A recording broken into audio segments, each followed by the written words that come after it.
What is that at the bottom? Leftovers, maybe an anagram. Welcome to Watch Mojo, and today we're counting down our picks for the top 10 serial killer calling cards. And I will see you at the next job. Or should I say, you will see my handiwork at the next job. Number 10. Happy Faces. Keith Hunter Jesperson. Serial killer calling cards are creepy. There's no doubt about it. It's even more unsettling when the criminal in question uses something so innocuous during his crimes. Wherever there was a female around, he had to say something that was inappropriate. Keith Hunter Jesperson was known as the Happy Face Killer, thanks to his penchant for including little smiley faces on crime scenes, as well as on letters he wrote to the media. The habit stands in stark contrast to the brutality of his crimes, which involved strangling unknown strangers from 1990 to 1995. Jesperson was a murderer who demanded notoriety, and for better or worse, he certainly received it. Number 9. Stalkings. The Boston Strangler. The case of the Boston Strangler may never be understood fully, as there are those who still maintain the man charged with the crimes, Albert DeSalvo, might not have acted alone. Still, this doesn't change the chilling calling cards associated with the killings that plagued the Boston area during the 1960s. Yes? Super sent me to check your bathroom. The Strangler was often able to gain access to the homes of victims without force, posing as a repairman or some other trustworthy stranger. Now, Lord, I told you. He would then strangle women with their own stockings or other similar items in the home and leave them behind as some perverse tableau. Another victim, Mary Sullivan, even received a New Year's card for her trouble, left behind by the Strangler after he was finished. Number 8. Tarot cards. The Beltway Snipers. Serial killer crimes can often be gruesome, but there's something so profoundly eerie about the cold and detached method of a long-distance sniper rifle. Nothing like this has ever happened in Montgomery County. This is a very safe community.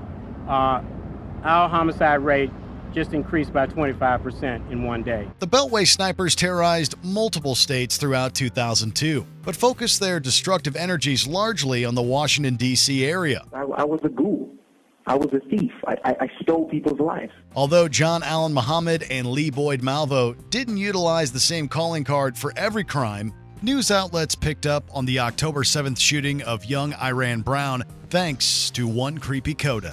The pair left the tarot card for death at the crime scene, inscribed with the phrases, "Call me God," "For you, Mr. Police," and "Do not release to the press."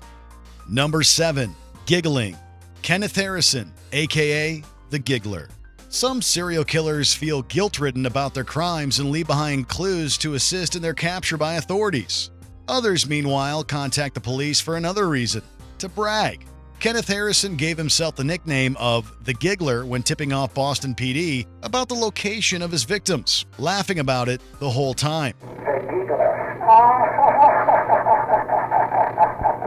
Harrison's methods would change, sometimes tossing people off of bridges, other times meeting folks down in Boston's notorious combat zone red light district and attacking them in a dark alley. One thing's for sure, the Giggler seemed to take great pride in taunting the police. Number 6. Lipstick Messages. Lipstick Killer. In the mid-1940s, 3 women were murdered in Chicago, leading police to believe that a serial killer was at large. The killer became known as the Lipstick Killer thanks to one chilling message painted on a victim's apartment wall. The message read, "For heaven's sake, catch me before I kill more. I cannot control myself." After being beaten and drugged by police, 17-year-old William Herons confessed to the murders and was convicted, but later recanted, claiming he'd been coerced. So it's possible the true Lipstick Killer was never caught. It has police misconduct. It has prosecutorial misconduct. It has incompetent defense counsel. It has junk science. Number 5. Notes. The Son of Sam. You have to be careful. You have to watch where you go now. You know, how late you stay out. And call him the Son of Sam, call him the .44 caliber killer, or simply David Berkowitz. New York City was in absolute fear of the serial killer during the summer of 1977. Berkowitz would usually target couples parked in cars, sneaking up and shooting them with a .44 caliber pistol. Like my sister will not come out of the house now. Right. So will any of their sisters. He would also leave taunting letters for the police, notes that were comparatively more in-depth than others on our list. And I will see you at the next job. Or should I say, you will see my handiwork at the next job. The pages of rambling included the Son of Sam moniker, detailing how Berkowitz allegedly took his orders to kill from a satanic dog owned by his next-door neighbor. They were a disturbing reminder of just how unpredictable the world of real-life crime can be. Who was to do it? Well, Sam did it through me. He used me. He made me go out there and do it. I did it for him, for blood. Number 4. Poetry, the BTK Killer. Dennis Rader was a husband and father, but he was also one of the most infamous American serial killers in history. I had many, what I call them, projects. They were different people in the town that I followed and watched. Known as the BTK Killer due to his methodology, Rader also seemed to have a more sensitive side, at least when it came to his communication with the police and the media. He tells the police this is not going to end. He's going to continue to do this. If you don't catch me, more people in this community are going to die. BTK sent multiple letters to local news outlets, but one in particular possessed a twist: Dennis Rader's own perverse poetry.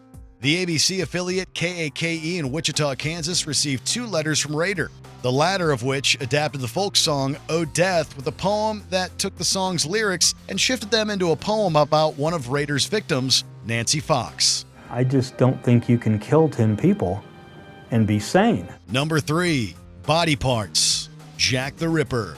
We'll probably never discover the true identity of the man behind the Whitechapel murders in Victorian England, the infamous Jack the Ripper. However, we do know that the Ripper's crimes were disgusting and came with their own equally gross calling cards: human remains. It was the way she was done, Inspector. It was the way the bangtail was done that cries out for a man of your talents. There were rumors that Bloody Jack had some sort of advanced medical knowledge, since organs were often removed from the victims' bodies with precise surgical skill. What do you mean what he took? Didn't you notice? What? He's taken at least one of her organs. These body parts were sometimes taken, but usually left somewhere at the scene of the crime, placed near or on top of the victim's corpse. The Dear Boss letter sent to the police even arrived with a special gift to authorities: a victim's severed ear. One day, men will look back and say, I gave birth to the 20th century. Number 2. Inverted pentagrams, the Night Stalker. Close your windows and lock your doors, because you never know when the Night Stalker is going to strike. This was advice given to California homeowners during the early 1980s because Richard Ramirez was officially on the loose. So we knew that the suspect was wearing like a gardener's glove or something like that.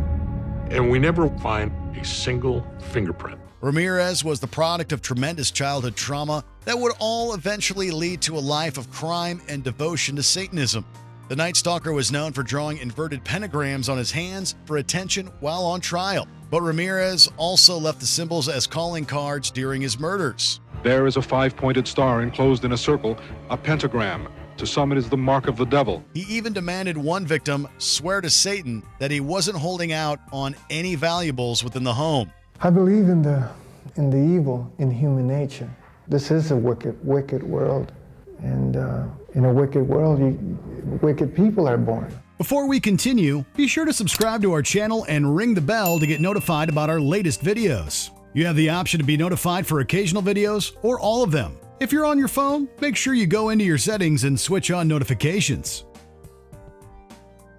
Number 1. Cryptograms, the Zodiac Killer. We've discussed a lot of calling cards thus far on our list, but none of them were as complex or mysterious as the cryptograms constructed by the Zodiac Killer.